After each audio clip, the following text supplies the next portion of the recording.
Well, hello there, and welcome to another edition of Warbird Wednesday. My name is Fred Bell, the Vice Chairman of the Palm Springs Air Museum, and today we're going down kind of the path of reconnaissance and maritime denial and denial. I am really childish today, Greg. I apologize. But in the meantime, Greg has coiffed me in a perfectly useless hat.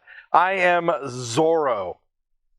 You killed my father, prepare to die. It's a wrong movie, but it always reminds me of this.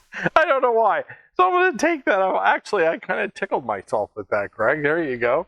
Right off camera there. We are going to be talking today about the Lockheed, the P-3 Orion. Now, this is I'll throw up a plan view of that aircraft.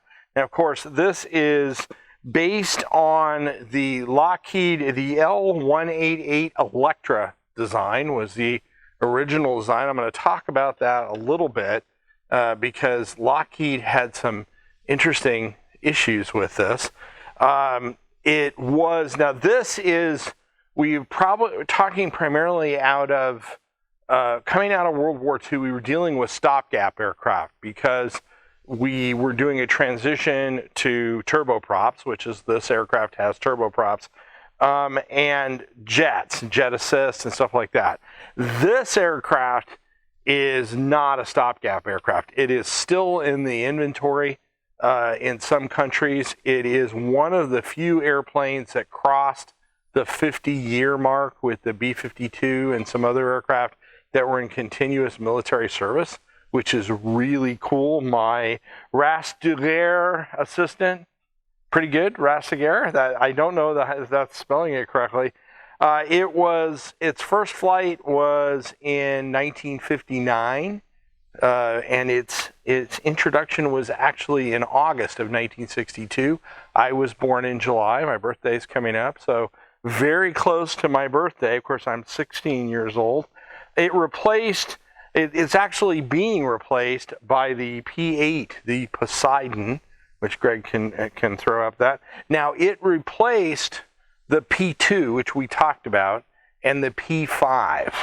Originally, this was more of an anti-submarine aircraft, but as it continued to evolve, it moved into a reconnaissance role, and then actually a little bit later into a surface denial aircraft. In other words, it became very versatile. It could hold a 11 or a 12 person crew, so it was pretty major at the time. Carried all kinds of weapons, from torpedoes to all kinds of different missiles. It had a stinger in the tail, which was that MAD, a magnetic anomaly detector, MAD, as it was called. That was, of course, going after, at that time, Soviet submarines, but any submarines that it might be chasing. So it was a very interesting airplane. Now, or is, I should say, an interesting airplane. This is one that if we had more room, I'd really love to have one. It'd be tough to get, but it's pretty big. But this is one that you might want to think we put in the inventory. The challenge that it had was Lockheed, when they pitched the airplane in let's say the early 50s, they were working on that prototype Electra. They had not thought about, and one of the things about this aircraft is look at how far that fuselage goes out from the wing and the wing placement. They had not thought about these turboprops. These were Allison T56 turboprop engines. They had not thought about the torque and the motor mount. And honestly, why should they? These were not engines that had been in common use like a radial. They had figured out what radials did. Turboprops were a different animal. So what they would do is they created a lot more torque. And what ended up happening is, and I'm abridging this, but essentially they would get to the point where the torque was so great and the vibration that the motor mounts would fail and it would literally rip the wing off the airplane. Now, that is a bad thing. Lockheed had, I think, 3 of these aircraft that failed like that. So they knew this isn't a one-off where the airplane got overstressed or a manufacturing error. They had a design problem. So they went back and they retrofitted. On this build, there were 650 of these aircraft built by Lockheed, and there were 107 built by Kawasaki under license. In Japan, Lockheed went back and I believe rebuilt about 150 of the aircraft, and then they made a design change. But they went back and rebuilt at their cost, retrofit repairs to the airframe to make it better. Now, once they did that, this thing is an anvil. You cannot break it. It is an extremely tough aircraft, and I'm going to talk about how tough it is in a minute. But before I do that, I am going to segue. Would you like that transition? That was a good transition, very smooth. Greg, we're getting into the groove here, I think. We're going to talk about these anti-submarine warfare crews and what they did. This aircraft could go out and stay on station or be on flight for a long time. The longest time that one of these aircraft ever had a mission was 21.5 hours. Think about that for a second. That's a long time.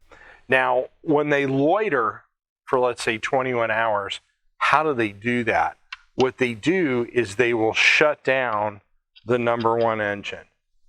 And so they shut down the number 1 engine, which that engine does not have a generator on it. So the engine shuts down, saves fuel, so they can loiter longer. And then the person, the spotter looking outside the aircraft, also doesn't have to contend with the exhaust on that side of the airplane.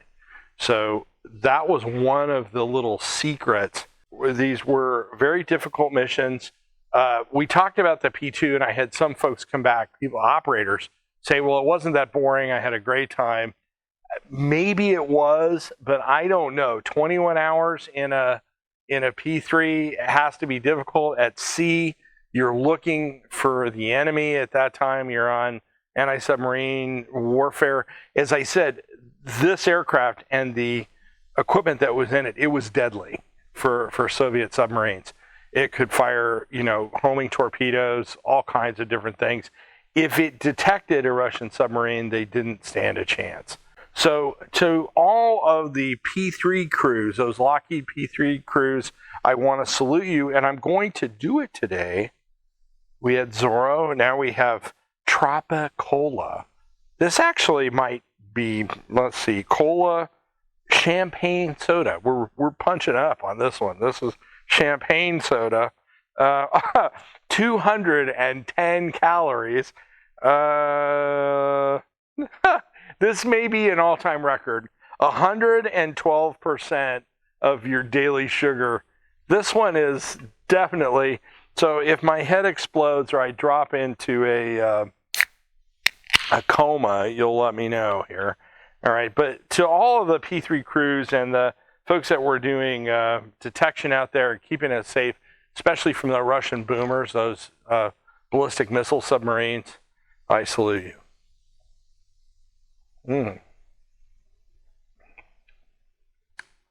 Definite aroma. It's not bad. It fizzed a little bit. That's actually, I'm not going to knock back too much of it, or I will lapse, and that's not bad. Greg, you're slipping. After about 6 weeks of absolutely disgusting stuff.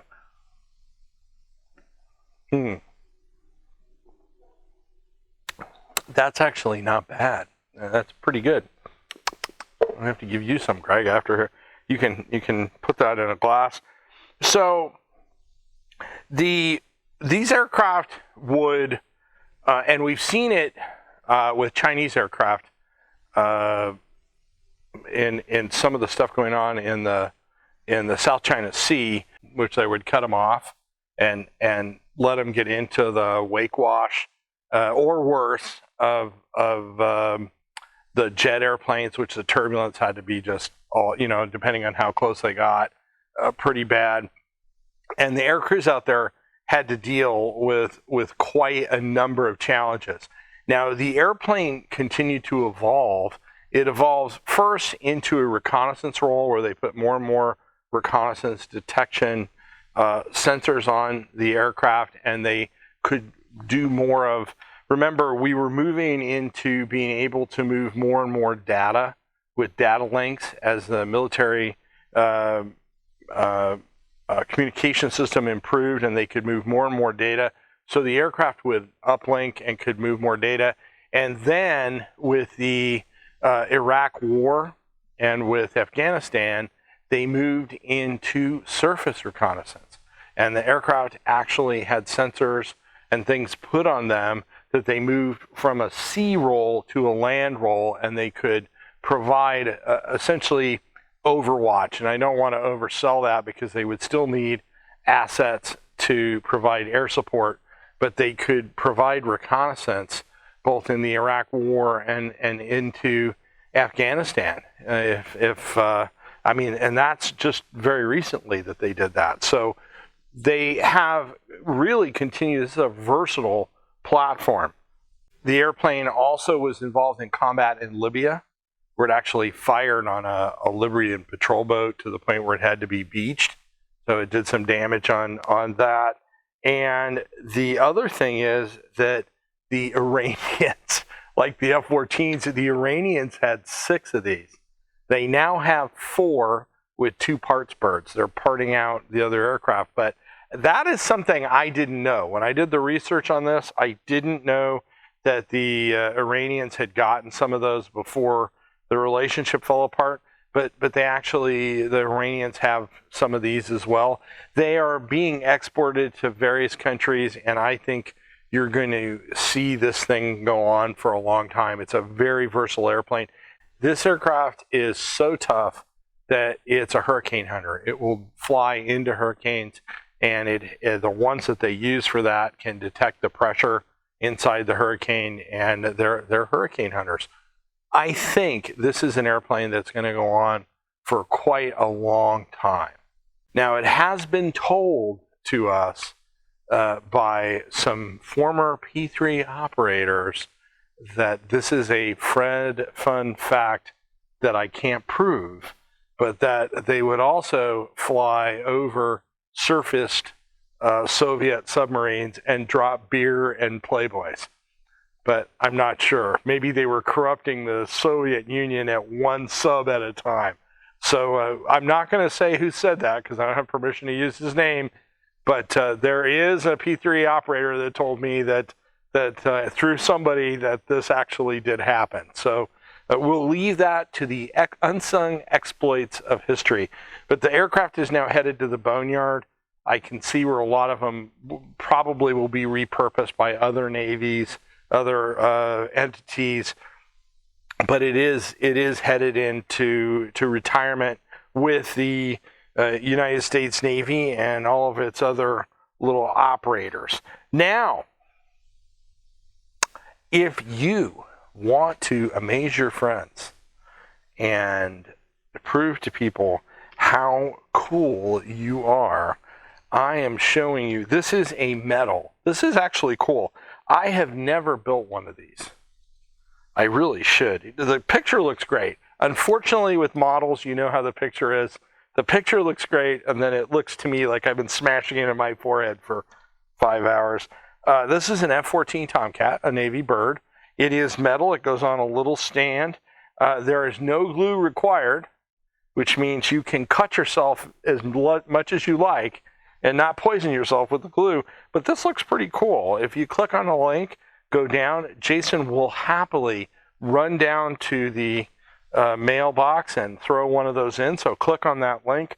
We cannot do everything that we do here without your donation. So click on that link, send us a few pesos or the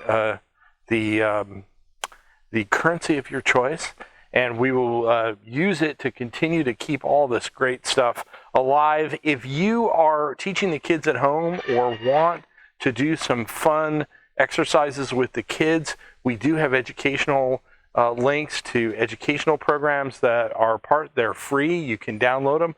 We encourage you to do that. And lastly, if you came across us on YouTube, give us a like and a comment. We could surely use it. It builds the channel.